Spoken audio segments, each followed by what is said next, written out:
Hello. And welcome to Shady Talk Wednesday. How everybody doing out there today? I am excited to be here today. I have a special guest in the house with me today, and he goes by the name. First of all, he's a comedian. There you go. Tell him. Okay. I got to read his bio because he got some amazing things on his bio. But here live in studio with me today is Bill, the Billionaire Gilbert. Thank you for having me. Yes. I appreciate you. Yes, I'm excited to be here. I'm excited to have you here. First of all, I want you to know you are my first male comic here. Oh, really? Yes. Oh, come on now. Yeah. Come on now. I made it. I made the count. You made the count. I made the count. You made the count. You are the first male comic who have been in live studio. And I wanted you here because I've been following you. I've watched you in person. I've seen your vibe. So I want to tap into it. Tap into it. I want to tap into it. But before I tap into it, I want to read this amazing bio of yours. So we're going to start with Bill, the Billionaire Gilbert, has left a permanent imprint in comedy, bringing a refreshing, no hands, no holds barred, and unapologetic and extremely explosive energy to the stage. A husband, a father of twins, not one, two, but two. That's talent. Okay, that's talent. Billy experience are brought to life right before your eye. He has graduated. He's a graduate of the Delaware State University and served as the president of Kappa Delta Theta Lambda chapter of Alpha Phi Alpha Fraternity Incorporated. There you go. He received the Lifetime Achievement Award from President Joe Biden, y'all.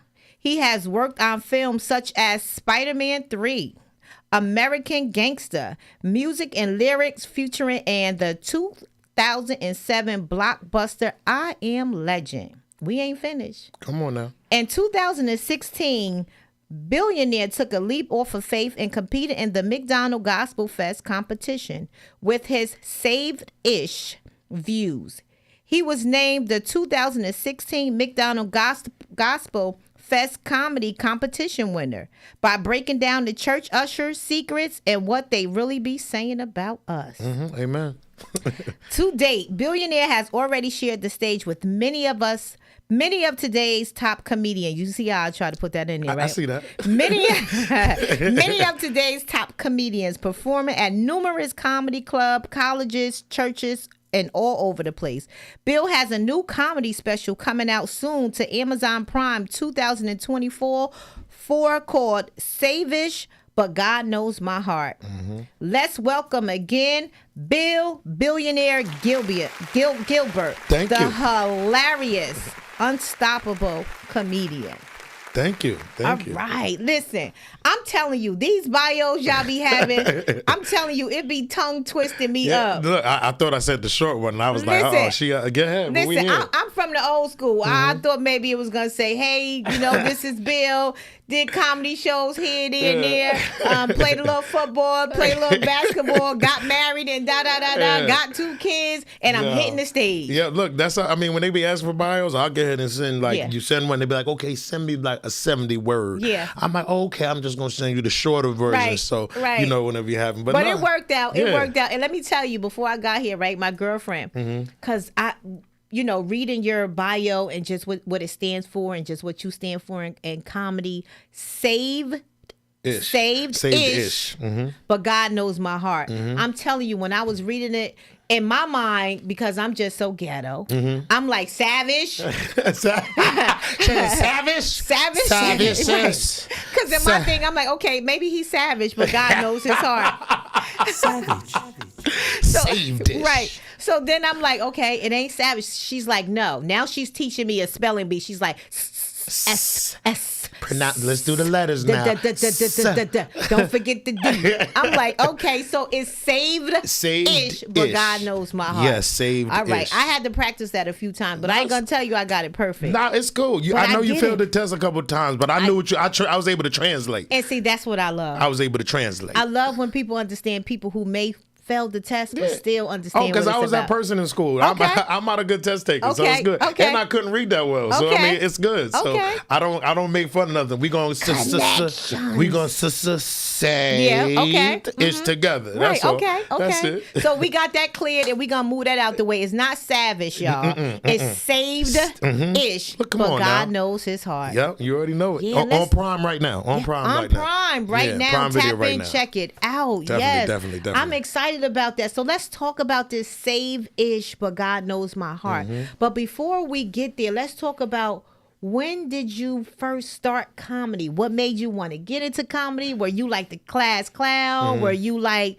Because, most of the time when you interview comedians or you talk to comics, sometimes they kind of say, oh, I always grew up with this, this humor, or, I always been funny, because that's pretty much my story. So what's yours? Well, I was always funny. Like I said, I was always funny. But my dream was I was going to the NBA. I knew I was going to the NBA. I was playing basketball, travel around the world. See, I knew I wasn't going crazy when I thought I was looking for something else on there. Yes. I didn't put that on there because, they'd be like, you don't play no more. But, I'm coaching now. But still. But, I played basketball, but I was always entertaining. My mom owns a dancing school, so I've been around the shows and different things like that. And me and my sister, my cousins, we used to do shows at home and setting things up like that. But I was actually doing some acting first. All those actings I was doing that first, doing a lot of extra work, and I felt like, okay, I was here, but I wasn't being seen like I wanted to be seen. And then I started hosting shows. Shout out to Omar Thompson. I was hosting one of his shows, and they had people like coming up doing singing and stuff like that, and I would joke in here and there. And then after that, I passed it off to Omar, and they would do a comedy show. And then Marshall Brandon, shout out to him, he came up to me and said, so when you gonna stop hiding your comedy behind hosting? I was like, nah, that's what y'all do. You know what I'm saying? But then I started thinking about it. I'm like, yo, if I go ahead and do this comedy thing and I'm pretty good at it, somebody can see me and say, hey, we want you on this TV screen. So January 11, 2011, I took a leaf and just went out there and did it. And I've been in love ever since, and just been running with it now. So when you say you went out there and did it, do that mean like you did a lot of open mics? I did. I started. It was an open mic downtown on First Street. My cousin Dara, she used to be on the Flavor of Love show like that. So she had a show, and I'm like, yo, I know you do comedy. I don't know. You already got the connections. I'm like, let me see what's up. So we went there, and I did this open mic. I told all my friends, my cousins' family came out, and they came out, and it was dope. And I did my thing, and I got off stage, and somebody was like, yo, you want to come do this other room in Brooklyn? I'm like, yeah. In my head, I'm like, yeah, I'm just gonna do. I don't know nothing about it. And then I just started doing rooms to rooms and starting the rooms. And then like literally 6 months later, I'm like in the little circuit working around. I remember Capone calls me. He was like, yo, I want to link up and talk to you or whatever. So me and him linked up. We talked. I got to know him. Like he was like, yo, you call yourself the Billionaire, but look how you dress. You dress like everybody else. I'm like, oh, all right. He just giving me the business. Like, yo, I don't think you just seen little videos. Next thing you know, I'm at work. The next day, my boss is like, why you didn't tell us you gonna be at Caroline's? So what are you talking about? Capone went and put on a whole flyer. We opened up for his birthday, did 6 shows, 6 months in the game at Caroline's for his birthday. Wow. And I just been running ever since. I mean, he had us on the Breakfast Club. We was doing interviews, all that. And you know me, I'm in like, for 6 months. Now I look at it now, it was funny, but now I'm like, I see there's so much more polishing. But just to get ahead and do that and been running with it, I've been loving it ever since. Now, are you more of a clean comic or a comic that kind of use profanity a lot? Because I was wondering too with the saved-ish, but God knows my heart. I'm like, wait a minute. I wonder, did Billy start off in the clean comedy world? Well, I started off, I wasn't clean. I started off, I was just doing everything. I was talking about, it was wild. I don't know, can we say that stuff on here? Yeah, say whatever you want to say. Okay, I didn't want to. Yeah, but I was saying each and everything. I was cussing. I was talking about the sexual things, the positions, things. It was wild. It was just wasn't clean. And then, but my family on my mom's side is heavy into the church, and I got pastors all over. That's like, even now my wife, her father, she's a preacher's kid. So church and that's just always been involved with my family and stuff like that. So I grew up around it with my grandmother. So I had those stories. So then I remember I got booked to do a clean show, and I was like, okay, all I gotta do is just don't curse.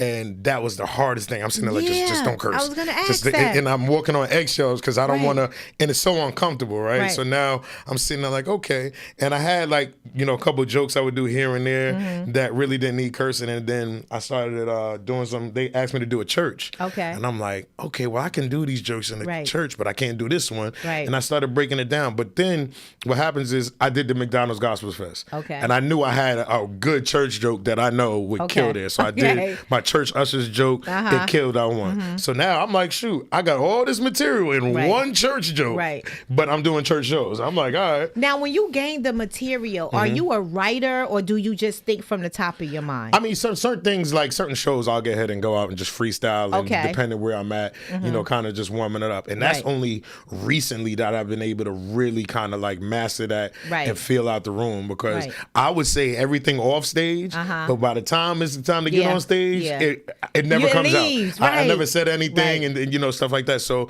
but a lot of stuff everything I talk about is like real life situations in my life. You know what I mean? That I go to, I wake up and see these certain things and I'm making jokes about it. I'm not really like a writer. I'm more of like a bullet person. Like I put a bullet, I'll say, hey, this is now, or I'll write certain things, because I found out when I start writing, I'm like, it sounds like I'm just reading a story and just, got to take that fat out. So what I would do, I would record myself, go back and watch it. So record. And I'm recording myself, watching it, and I'm like, okay, they like this part, they don't like this part. I'm saying too much. And then when you keep doing it, now the joke just becomes polished and it's just locked in for me. Okay, so like your first time with your first experience when you said that you got thrown basically out there in the fire to do comedy.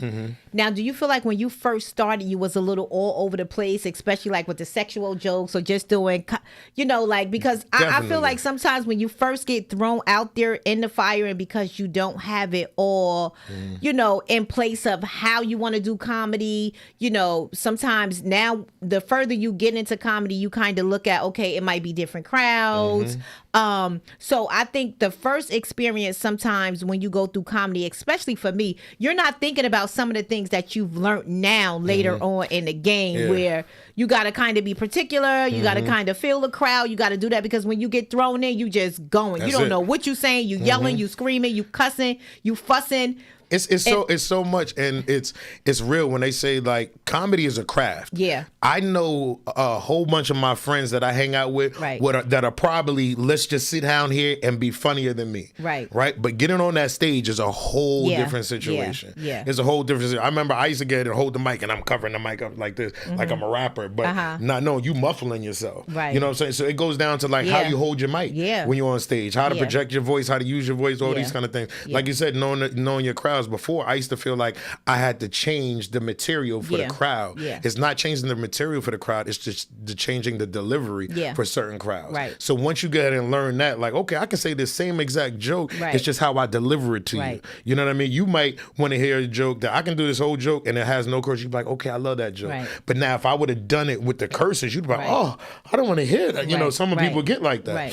You know, so that was one thing. But one thing that made me, where it comes with this whole save this thing is, I say save this because I'm saved. I know the Lord, like I'm blessed. Like God kept me here for a reason. Like I had gotten meningitis when I was in high school, so they told my parents I was done. You know, I had to learn how to walk. I was in the hospital for 3 months in the hospital, 3 months, learning how to walk again. All that kind of stuff. So God kept me here for a reason. I feel like what I'm doing now, I'm finally walking in my purpose. But I felt like when I was doing those church shows, I felt like I was putting myself and God in a box.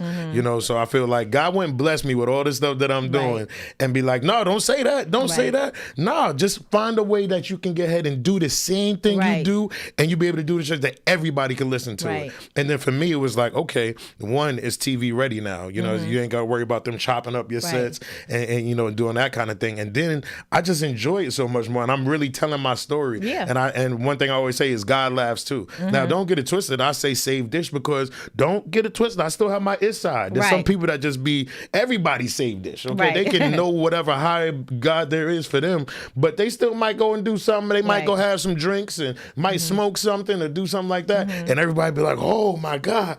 Don't do that, because there's something that you do that ain't of God. You know what I'm saying? So that's why I say save dish. And at the end of the day, I don't have anything to prove, to answer to anybody. That's why I say God knows my heart. So anybody that wants to judge my comedy or what I do, or if I'm at a show and I do curse, okay. You curse, you know, you might curse, but you know, there's people that be in the church that's cussing every day, but when they get in the church, they just be like this. But will frown upon somebody that's come on, you're doing the same thing you would leave. Now, how do you like it as far as, like, I like the fact where, and I know it could go both ways, like how you brought a brand to you, Save Dish, but God Knows My Heart, versus, let's just say, other comics that just go by their name and don't really have, like, I don't want to say like a brand, but like something about them that falls up under their comedy character.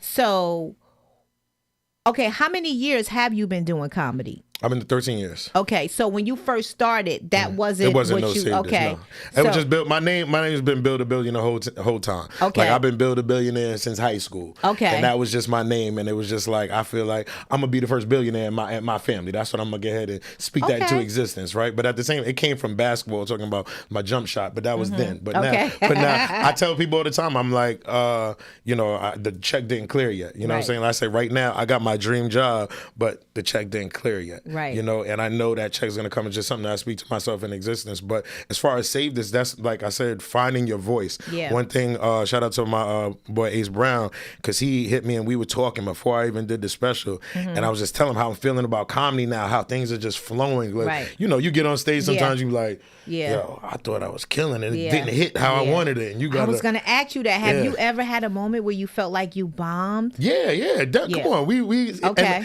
I've never had the like, all right, yo, get off stage. You know what I'm saying? But I've had bad shows. You know what I'm saying? That's like, yo, but I know when to leave. Some people would be like this, nah, I got to get that. No, we're not going to do this. Now, see, I got caught up because I'm always so used to doing intimate places. And I did a comedy show. It's actually one of Bob's comedy shows down in Woolenboro. Oh, that room is dope. That room is so dope. That room is nice. Shout out to Bob for even giving me half of the opportunities to even work with him. But it was just that night when I did that show, because that was actually one of the first biggest stages I've ever done.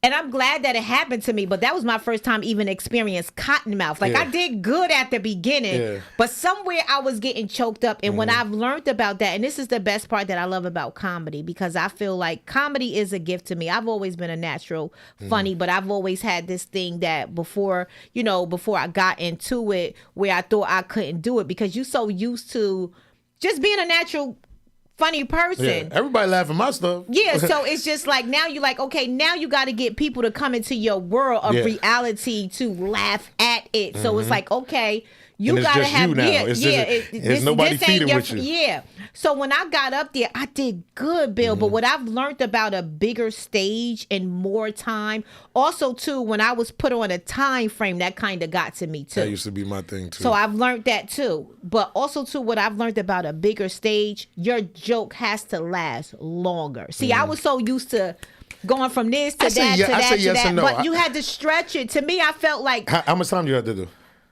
And here's the thing. I had to do like 20 minutes, half an hour. Okay. I've done 20 minutes, half an hour, places where I didn't even know I went that far. Yeah. But for some reason, I guess certain stages, if it give you that stage fright, you kind of rush. But there's a lot of things. You rushing, and then I'll tell you like that, you thinking about it. Yeah. Because you just said, I did a 30-minute somewhere else. As soon as you get there, it's no different. Right. And I have to start believing in myself, and I had to start believing in myself and saying like, this is what I'm supposed to be doing. Yeah. If you're going up on stage questioning what you're about to do, it's gonna look like you're questioning. Right. You know what I'm saying? If you don't think that's funny, why would they think that's funny? Right. You know, so I always think those are the things I go ahead and think about before I get on stage. I'm like, look, this joint's fun. Like, I'm sitting there talking about the obvious. I go in there, I go to the shows. That's why I like to sit in there, watch everything that's going on, listen to little people's side conversations. Because once you do that, you can grab them in. Now they know I'm funny. And now that I got them listening, now I can start hitting them. The one thing, like when I had a big crowd, like they used to say, Bill, you stepping on your jokes. Yeah. Because they be laughing. I'm coming with another one instead of taking my time. Yeah, you gotta take your time. That's what I learned, is taking your time on a bigger stage. And then I used to get nervous when it was quiet. Yeah. When it was quiet, I used to be like, oh, I'm bombing. Yeah. But now when you got a crowd quiet, that means they're listening. Yeah. And a lot of people take quiet as I'm bombing. No, they're listening. Yeah. But you gotta hit them, so you just get them. Gotta wait till they get that hit. But you know, just for them to have a room that's quiet, that means you have their attention. Yeah. Now the thing is, you got to keep their attention, so you want to make sure, you know, you throw little jabs in here and there that you know can work with you. But that's just getting on stage, and you know, all this is normal. Like I still to this day get nervous when I get on stage. Everybody get nervous. Everybody get nervous. And also another thing that I learned from there too, it was like I couldn't see nobody in the back. You can't. I might be able to see a little bit. I only could see the people in the front. Exactly, so I felt like, once I realized that, I kind of definitely got lost, because once again, when I do comedy, I'm so used to it being open spaces, people, you connect eye to eye, you kind of could. So you can take your time and have a little conversation. Yeah, you could do all of that. But I am so thankful for that experience, because to me, I took it like, listen, Tawana, God trying to get you on a big stage. So listen, you're going to have to know how to maneuver that big stage. You're going to have to learn from that, how when you get on bigger stages, that is you got to craft yourself a little longer, and you got to be strong. You got to be strong. And I remember when I did the McDonald's Gospel Fest, right? It was at Prudential Center. Now you know it's packed in there. Yes. Right, and they had the comedy towards the end of the amateur competitions. Right. So now it's packed in there. I've never been in an arena like that, right? So now I'm nervous. Now remind you only got 2 minutes. You got 2 minutes to do this joke. Yeah. Everybody's going and doing this thing or whatever. Now I get and go. Now I'm nervous. First time I'm doing this. And I'm nervous for you. This is 5 years in. This is 5 years in comedy, okay? So now I go ahead and do my thing. I hear that first laugh. I do the first church usher joke, and I hear myself in the beginning kind of rushing it. Yeah. You know, who the hardest working people in the joke? I'm doing that whole thing. And then when you hear that first laugh, now it's like, got him. Let's go. Now I know y'all have to, it's over now. But I think that's what comedians, once you get that first laugh, it's like, okay, that's when the nerves get ahead and walk out. Because you know what, too? I've learned even, too, with events sometimes, even when people book you, and, you know, they're looking for you to come and do your thing and make it funny. I get it. But sometimes, too, people don't understand. If your crowd didn't come for the fun, it might not. But you know what I started doing with that? Like, I agree with that, right? Yeah. But then, because I used to get ahead and be like, I didn't do my thing because this wasn't the crowd for comedy, or they didn't set up. Now, don't get it twisted. There are rooms that they're not set up for comedy. Right. Like, you'll go into a room and there's TVs on and people are there watching the TV. So they sitting there like, watching the games.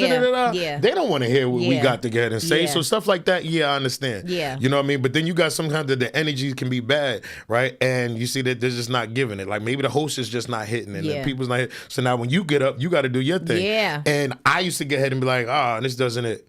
But then the headliner would come up. And all of a sudden, the headliner had that whole same crowd rocking. Yeah. So right there, I said, I can't say that no more. Yeah. So when I see a crowd like that, my goal is to learn how to get ahead and be able to perform in any room. We got to be able to perform in any situation, in the awkward situations that, all right, what can I find funny? Because I just got to grab them to let them know I'm funny. Right. You know what I'm saying? Because you got like the hood crowds that you're working with, the church crowds is different. Right.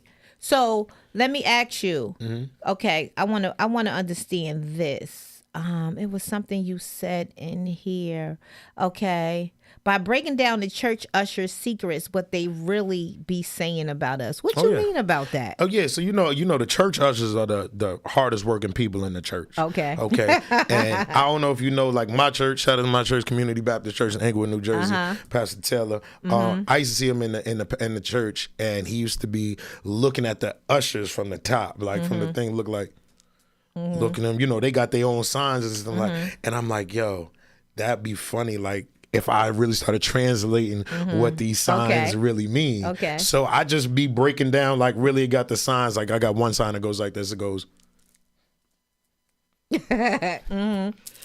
So you see, they be like, what's that? And I'm like, see, I got one old lady with a big old hat, kick her butt to the back, nobody trying to see over that. So now when I'm breaking all that down, people know that lady with the big old hat, and now they like, oh, and I'll be like, in the church? That's what? So now I'm bringing everything in to that they see. Like I talk about the church runner, you know, the person that come into church and as soon as pastor be running all around the church. I got sign languages for that. I got stuff from like one of my boys is an usher, and we was drinking the night before. And we had to make a decision. Do you have a drink or you get ahead and go to church? Right. So we did both. You know what I'm saying? And then he came to church and he's out there drunk and hungover, and he's like,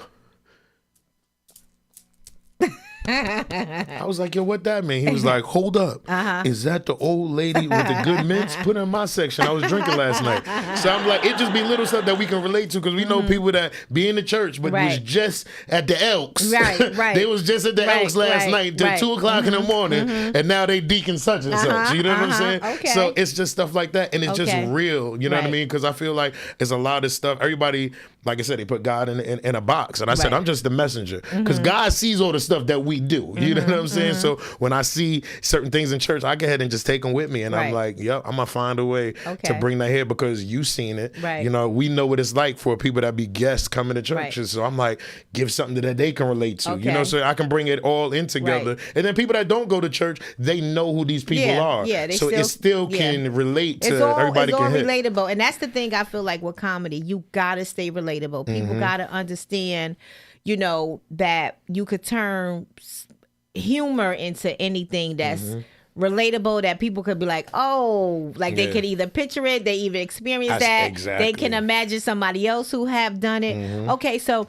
let's talk about, I know that you have now, you took comedy full time now. Yes. What made you make that decision to do that? How did you? I've been forever. I mean, even since when I was just acting, I wanted to go ahead and do this full time, but I was like, no, it's not gonna work. It's not gonna happen. So I shout out to the New York City Parks and Recreation. I was working for them for like 11, 12 years, but I was just felt like I was there and I was wasting my time every day. Every day I was waking up dreading going to work. I was miserable. I was having problems at the job where I was like, I'm trying to grow, but people holding me back. I'm qualified to do all these things, and I wasn't getting the respect there. So I was literally going to work, sitting at work, and then going home every day. And I felt like I was missing out on something. So I would go to work. Now I'm coming home doing shows and this and that. So now, mind you, I'm married, got my kids. I'm missing that. Like, I don't get to put my kids on the bus, get them off the bus, help with homework, do any of that, and that's all on my wife. And I'm like, you know, I'm chasing this dream. I'm like, okay, now I gotta go out. By the time I come home, I'm doing the same thing the next day. And I was like, yo, when are you gonna get ahead and take that leap and just go and do it? Like, I know what it takes. Like, when I was playing basketball, we used to be up 5 o'clock in the morning before school, before my dad went to work, and really worked out and was out there working. And I shout out to Monique Latisse, because me and Monique did this church show, and this is after Monique. I was still working, and I haven't seen Monique in a little while. I booked her for this show. And Monique at this time, she's doing it full time, and I see she got shows after shows. She out here grinding and putting in that work. Nothing that Monique was always hitting, but now that she doing this full time, oh, you can tell like she was working now. You know what I mean? So when I seen that, I told her when she got on stage, I was like, nah. Oh, she's actually coming for an interview as well. Oh, so dope. We're gonna hear all about. Shout out to her. Hear all about her too. Yeah, so she was like really somebody that I looked at and I was like, yo, sometimes you got to get ahead and do that. And I tell people all the time, like being an entrepreneur, doing what you got to do for yourself, it ain't for the weak. It ain't for the weak. Like, y'all can go ahead and believe all the Amazon specials, stuff like that. That check ain't even come yet. That ain't nothing that's changing. And following your dream and trying to figure out you know, how to take it. Like me, I've never dreamed about comedy. I've never even used to watch comedy. I've always knew I was a funny person. So to me, it's just a natural gift that I have. It's just me now having to find myself to get out there more because of, you know, just working and this, that, and the third. But so that's what I wanted to get into. So how is it as far as like how I said, like, I have to get myself back out there, things like that. How did you start getting connections with people? How does that work for you? How is that working for you? Like getting gigs, getting shows? Me, one thing that I was doing, I've been blessed before, before I went to do this, it was like a year. I said, next year I want to be out of my job, but I got to see how much do I make in comedy by itself. Okay. Then I had to save up some money to make sure it was good and stuff, like doing all that kind of stuff. But it was like, one thing that I did was I produced my own shows. Okay. So I was giving myself my own stage to perform on. Okay. And as I do that, I'm opening up doors for other people to get in and come through. Right. But at the same time, I had already been running, getting booked here for different shows, different churches and stuff like that. And I've been blessed, like ever since then, like shows just been flowing in. And I always pray that this show open up another opportunity. Okay. You know what I mean? And it opened up, a comedian might never seen me before and be like, hey, I got this room, come through here or come check it out. So I would do that. But then I would reach out to people and just building relationships. Like, I'd see somebody has a room, I pop up. Like, can I get on or whatever? Or I call somebody, you ain't doing nothing to come tonight. Because one thing I wanted to do, I stopped in the beginning, I was doing a lot of the mainstream rooms. And then I was like, okay, let me get ahead and do what I do, produce my own thing. So I haven't done like a lot of the mainstream rooms in a minute. So that's somewhere I want to get back. But now when I went and did one, I did Broadway's Comedy Club. Now when you say mainstream rooms, like the comedy clubs and all that kind of stuff. Okay. So, because I'm at the point, I'm like, not that I'm better than anything, but I'm like, I'm not sitting here to get 5 minutes and now I got to bring all these people and do this. I just want to get and perform. Now, do you feel like that they ask for a lot of that in New York area? Like they want you to haven't experienced a lot of the Jersey Club, but in New York, a lot of those, they want those they give you 5 minutes and bring somebody in. But then I feel like it's two ways. Like, it's good for a new comedian, but somebody for myself that's more experienced, that's been out here and that's doing it, it's hard. But that's where you come up now, where I would rather send in like a press kit or something like that to a club. Like, hey, check me out here, so they would see me. To where, okay, I might get a main night that I might be able to do that. And then honestly, I feel like it's at the point where it's about putting asses in the seats. Right. You know what I'm saying? So if you can bring the numbers, you can provide the numbers, and that's what my special, challenged me with. Right. I said, okay, I just want to get 100 people. Right. And I ended up selling out 2 shows and I was only supposed to do 1. Right. But that's on what that hard work that you're going to get ahead and put into it. Because I'm one of those, like, I'm not waiting for nobody to put me on. Right. I'll make my own lane before I sit here and be like, okay, something's going to happen. Absolutely. I'm more thankful for things that come, but I can't wait for anybody else. I agree. So do you enjoy more putting your shows together, like as far as, because you had how many shows so far that you put together? All together ever? Oh, man, that's too many. No, okay, because my big show, like I said, I just put my big production together for my own personal comedy shows. So that was for my comedy special. So that was 2 shows. Right. It was only supposed to be 1, but then we ended up doing a screening. It's pretty much the same thing of what was on Prime. But I enjoy producing, but it's a lot more work. It's easier for me to get ahead and say like this: you call me, book me for a show. I'm like, okay, it's great. I'm gonna put it out, and because I just want people to know where I'm gonna be at, but I'm out here grinding right now. If nobody show up, I still got to get ahead and do what I got to do. You know what I mean? If 5 people show up, I got to get ahead and do, what they booked me for. So that's easier as far as just getting booked. And I'd rather, hey, just book me and I can get ahead and move around. But when it's my show, I got to really put in that extra work now, because now I need to get them tickets sold. And I'm one of those people, if I tell you I'm going to pay you this, I'm going to make sure I pay you this. You know what I mean? So I don't want to have to come out of my pocket, because now we dealing in the same situation. This is my full-time job now. So that's another thing. But I would say I like getting booked more when it comes to doing the shows. And how was it, as where you stated that he has worked on films such as Spider-Man 3, America Gangsta, Music and Lyric featuring, and the 2007 blockbuster I Am Legend. How was those? Those are Spider-Man was my favorite. Okay. I worked on Spider-Man. Spider-Man is how I lost my first job. Like, so I left school after basketball was over. I left school for like a year and a half. Okay. And my mom was like, yo, you're going to have to get a job. So I'm like, all right, I ended up getting a job. I was working at a steel company. And I remember I got a call for the agency. Was like, yo, Spider-Man is shooting in New York. Do you want to go ahead and, work on Spider-Man? I'm like, yeah, I'll go ahead and go out there. Yeah. So I'm out, and this is my first time ever on set or anything like that. So we go out there, and this is where I find out. This is where you can find out if you really want to be in production, because you see how, like, they'll shoot one scene. Right. over and over and over again and do this and that, and you're back to one doing those guys, and then for me it was more like I'm seeing the cameras, I'm seeing how a set is really run, because what did I do? I took all the stuff that I learned out there and did it myself with my little cameras, the light, all that kind of stuff. So it was like amazing to get ahead and be on that, to see everything happen. It was crazy that you said this about the Spider-Man.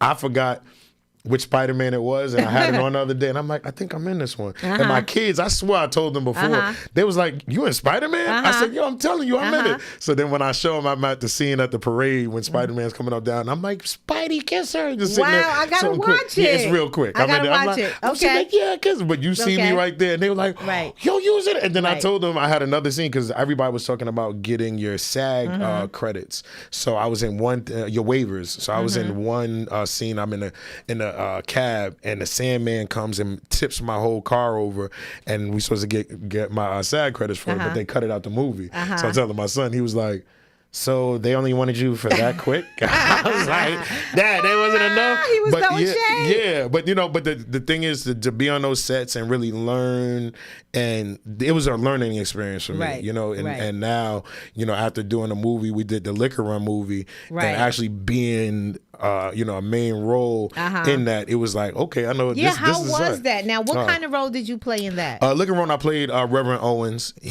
Reverend Owens is pretty much saved dish as hell. Okay, so he ain't child. He had a past. Okay. But he was cool. It was cool. I enjoyed doing that. Shout out to all the comedians that was on there. It was fun. It was, and it was like being on set with a whole bunch of your friends, and we out here acting and just being funny. And then for me to play that role as the pastor and the reverend, I was just going in. Sometimes I was getting lost in it. I would forget we in it. I would just let them go, and they was like, Bill, go. With that experience, do you kind of go with your own? Do you do like a lot of ad-lib? No, well, some like if you watch it, like the bingo scene coming through when I'm walking in and doing all that stuff, that's pretty much all ad-lib, me, feeling the thing out. But then there was lines. I had my lines, but then they did give me a little freedom to do, build it. Like there were lines, so there was like, okay, make those lines yours. As long as we stand.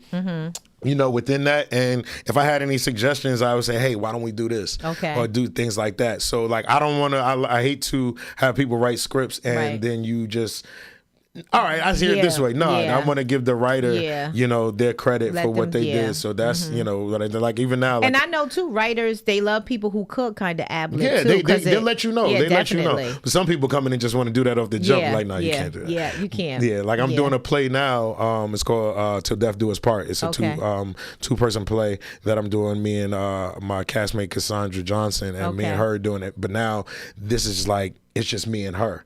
So now it's like, okay, this ain't no movie. You can just lean on that. This is just you and her the whole play. So now for me to lock into that, and it's not just a comedy. It's a comedy, but it will be able to show my range as far as being able to be funny. Right. It gets deep. Serious. So I want. That's what I really want, is to show that range. I don't want to be typecast. It was like, oh yeah, you can just do funny roles. I want to get ahead and really show my range. Now, do you feel like all comics have that spin that they can kind of just multitask a lot of things like acting, or do you think some comics is just for comics? Do you think? Yeah, I definitely did. Some comics are just for comics, and some comics can do both sides as far as doing acting. And then it depends on how hard they want to work. If you want to, like, it depends what kind of film it is. You know what I mean? If you want some real dramatic thing, all right, look, we really got to take acting serious and understand that acting is a craft, and really becoming that character. Instead of it saying like, okay, I want you to watch it and be like, no, that's not Bill. That's such and such, whatever character he's playing.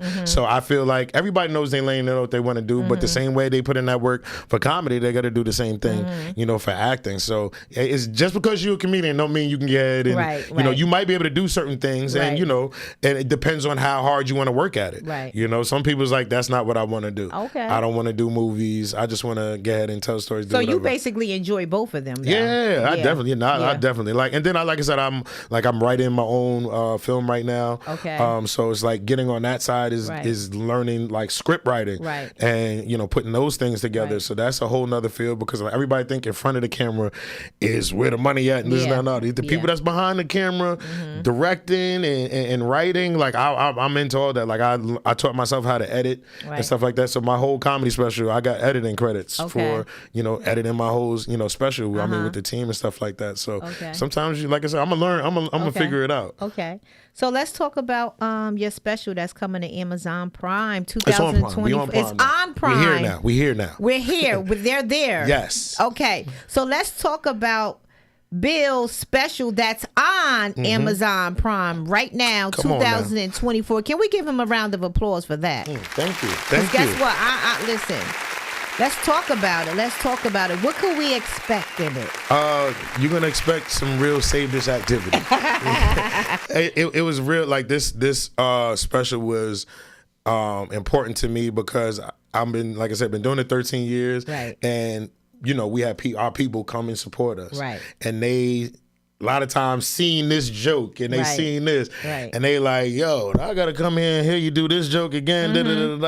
So I wanted those people that have been with me for all these years to see the growth that I've had, since when I first started to now. Right. And I want them to see, okay, now he's really doing. I want to see like the more polished building, how it was kind of rough around the edges doing things like that. And then don't get it twisted. I'm still out here learning. Yeah. You know what I mean? But every day. But it was good for me that I was able to, it was a whole clean special. Right. But I talked about everything. I talked about smoking. I talked about sex. I talked about my family. I did everything. And like my 7-year-old twins were at the show. You know what I mean? So it's really something that you can sit there and you're going to be able to relate to. I talk about family things. I talk about church things. You know what I'm saying? And then really showing people that, what God did for me, putting this special together. Like everything that happened within the special, and now even with this Prime, I have written down before all this stuff happened. Okay. I do this thing called the 369 method or whatever. So 369 is like you write it 3 times in the morning, 6 times in the afternoon, and 9 times at night. Oh, wow. And it's just doing that every day and like manifesting. So when I first started doing it, I was in Jamaica. I would wake up early in the morning, go sit out and see the sun, sunrise, and I'm in there writing the stuff down. I'm writing comedy special on Prime or whatever, sold out, all this kind of stuff. Like I have it written, and I did it every day for about 45 days. Nice. After 45 days, nothing happened, nothing got booked. I'm trying to look for places, nothing happened. I wanted to do it in Teaneck, where I'm from, and nothing came up. I found a thing in Jersey City. Now me getting scared, I'm like, Jersey City, and my people gonna come to Jersey City. I'm paying all this money. Now there's real money involved in this thing. So it was just like, yo, you got to get ahead and push through and don't let nothing. And I worked. I was writing sessions. I was working with Cletus Cassidy and Ace Brown with them. They would help me out. I write everything. They helped me punch stuff up. But I was really like training for this thing and going out to do shows, testing this out. Okay, this is how this works. Okay, they didn't like this one. I got to change this. Trying to get your perfection on. Oh yeah, because and then I'm not even gonna lie. This special, when what's on Prime right now, was only the 3rd time I've ever performed that special straight through. The 3rd time ever in front of a crowd. Well, in front of a crowd was the 2nd, because the first show we did it the first day before, then the next day was the actual recording. Other than that, I just did pieces on stages, and I was in my mom's dancing school in the mirror by myself just performing. But now, a lot of people, they travel, they do a little tour and work this stuff out. So like those jokes that I got on there now, I've switched them up and really polished them to where now they're whole like almost different jokes. But now I know for the next one, I'm already working on stuff and traveling stuff to prepare myself. So it's just a growing and learning experience. All right, we have Bill the Billionaire live in studio. So in closing, Bill, if there is anything that you can tell a upcoming comic something positive or to stay encouraged about doing comedy, what would you tell them? My thing is, well, what would you tell us? I would tell y'all this: if you're doing it for the money, stop now. Okay. If you're just going out there and say, I think we can make some money now, do it because you love what you do. Right. Do it what you love because you love what you do, and honestly, make sure you got something to say when you get on that stage. Don't waste the people's time. Don't waste your time. Every time you grab that mic, make sure you have something to say. And the only way we get better is getting up on this stage. Right. Getting up on the stage and every night. And one thing I definitely tell comedians, because I used to do it, do not perform for comedians. And when I say that, let's say you show up to a room and you see me there. Right. And I see in your set. And then me and you go to the same show after, go to another room. And then instead of working on what you just worked on because you think I seen it, you're going to try to change up your whole set because I'm there. Nah, go do them jokes again. Do you performing for those people out there in that crowd? And you tighten those things up. And then you end up throwing things away because this crowd didn't take it. You got to get ahead and keep doing it, keep fighting at it. Like this thing is a marathon. You know what I mean? It took me, like I said, 11 to almost 12 years to just find my voice to know which way I wanted to go. I thought I was going this way. Thought I was going, I'm trying to figure it out. Now I finally know the direction I want to get ahead and go in. So like, take your time, enjoy the process, you know, because like, make sure you put the work in, because you don't want to just get here and you don't have a story behind it to say where I had to go. Like I'm appreciating all the bumps and stuff that I'm going through now. And I'm like, okay, it's easy. I can get say, oh, I'm just going back to work, forget it, I quit. But I know like it's gonna work out. You know what I'm saying? It's gonna work out. All right, and also I want you to tell everybody where they can find you, where they can find your information, how they can follow you. Tell us one more time about your Prime. Yes. So people, if y'all do me a favor, follow me on Instagram at Billionaire Comedy 06, on Facebook Billionaire Comedy, or you can go to billionairecomedy.com. But if you go on Amazon Prime Video and you type in Build a Billionaire, that will come up. God save this, but God knows my heart. Also, Liquor Run is on Prime too. Okay, so y'all can see Liquor Run on Prime, or you can catch it on Tubi. But everything is Build a Billionaire. And if y'all are available, September 28th. I will be at Montclair State University performing in this play called Till Death Do Us Part, written by Daniel Jean and directed by Chuck Burke, another comedian that's going to be out there. So if you guys are able to make it, it's 2 shows, 1 o'clock and 4 o'clock. And just follow me for more shows and more information. And I appreciate you having me. Yeah, this is fun. Thank you, and I appreciate you coming. Thank you so much. Thank you. Shout out once again to Bill, the billionaire, the funny male comedian. I am so first male. I get a trophy. I'm putting this up somewhere. Yes, I'm excited. He's the first male that's on my show. So guess what? I know you already up there. We still climbing, but I'm listening to. I'm gonna take it. And guess what? I respect your ladder, and I pray that you go as further as that you want to go. Where you trying to get to. I personally feel like I think I met you in Teaneck or Hackensack somewhere at a. Is that the seafood place? No, it was before then. I wasn't on the lineup with you, but I seen you do comedy. Okay. But it's like the more I hear your voice, the more I talk to you, the more I have tapped into your personality. You got it in the bag, Bill. I've seen you in person. Thank you. You funny. You know how to bring the crowd. You know, and I love to see different males that. Because you guys come different. Males are different. Just like females come different. Yeah. And I feel like, you know, the males are always getting it as far as like, you know, this comedy thing that sometimes the women just kind of, we push to the back a little. And I said that with y'all. Like, I'll be like, we know so many hilarious female. So that's why like October I normally do like a whole breast cancer awareness and all women line up because these women is funny out here too. Like and that's real. That's why I'm glad I got this platform, because I do want to introduce some female comments to come here so people do know that, you know, females in the game too. Yeah, definitely. Yeah, we out here, but I'm definitely. And congratulations to you too. I see you about to hit AC too. Thank you. You about to make AC. That's dope. That's dope. Thank you. That's dope. So congratulations. But shout out to you. So thank you so much, Bill, for coming here. I am glad that you were able to sit on the Shady Talk chair. Look, I'm happy. You were supposed to sit on the couch, but we fought about that earlier. See, now she said I was supposed to sit on the couch. No. See, she lying. I asked her, do you want company? She said, no, you sit wherever you want. I'm like, okay, now we here. Now no, he said that if he sat on the couch, y'all wouldn't be able to tell if he was on the couch or not because of his red T-shirt. So let's keep it real. I think I look good right here. This is good. I like where I'm at right here. But he looking good over there. Thank you so much for coming to Shady Talk Talk Wednesday. Thank you. I appreciate you, and I look further to have you again. Oh yeah, because we have another special. We got more stuff. Yeah, we don't have stuff to talk about. Come back and bring some more. I'm always open for this platform for you to represent yourself as well. Thank you so much. So thank you so much, Bill. Appreciate you. All right, y'all. Bill, the Billionaire. Make sure y'all follow him. Definitely follow. Good night.